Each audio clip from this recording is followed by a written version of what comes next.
కమల్ హాసన్ని కుదిపి కొమ్మేసి కలేసి మెలేసి ఆపేసి ఊపేసిన court court sorry చెప్పమని చెప్పింది.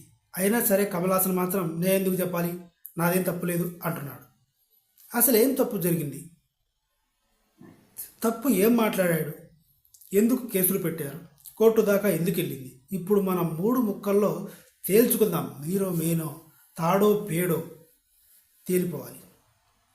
ఒక సినిమా విషయంలో తమిళం నుంచే కన్నడ పుట్టింది అని మాట్లాడు. ఇంతే, ఈ 2 లైన్లు. తగ్గువారు అనుకుంటా సినిమా. తమిళం నుంచే కన్నడ పుట్టింది అంటే కన్నడ అన్నది సెకండరీ, పెద్ద మ్యాటర్ ఏం కాదు.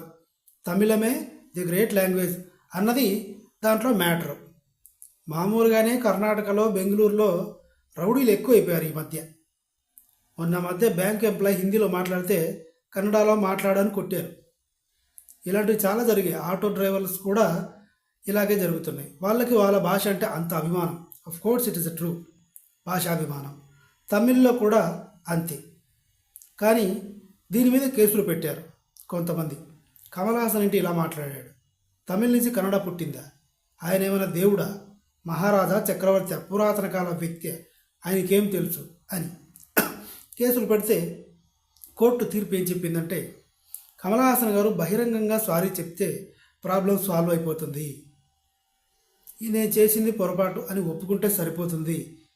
కాబట్టి కమల్ హాసన్తో సారీ చెప్పమన్నారు. కమల్ హాసన్ గారు ఈ విషయంలో స్పందిస్తూ, నేనెందుకు సారీ చెప్పాలి, why I should say sorry, నాదేం తప్పుంది, నేను ఉన్న విషయమే మాట్లాడాను, నాకు హక్కు లేదా అంటూ సమర్థించుకున్నారు. ఆయన చేసిన పొరపాటుని అసలు పొరపాటే కాదు, అసలు తప్పే కాదు అన్నట్టుగా చెప్పాడు. ఇందులో తప్పైతే లేకపోవచ్చు, కానీ పొరపాటు. తమిళ నుంచి కన్నడ పుట్టిందే అనుకో, అయితే ఏంటి ఆయనకి? కన్నడ వల్ల హట్ అవ్వరు, మామూలుగానే అట్టట్ట, కాబట్టి బాగా హట్ అయ్యారు. నువ్వేం దేశోద్ధారకుడివి కాదు, దేవుడివి కాదు, వచ్చి సారీ చెప్పు అని మళ్ళీ కోర్టు వార్నింగ్ ఇచ్చింది. ఇది సంగతి. శుభం. మీరైతే సబ్స్క్రైబ్ చేసుకోవద్దు.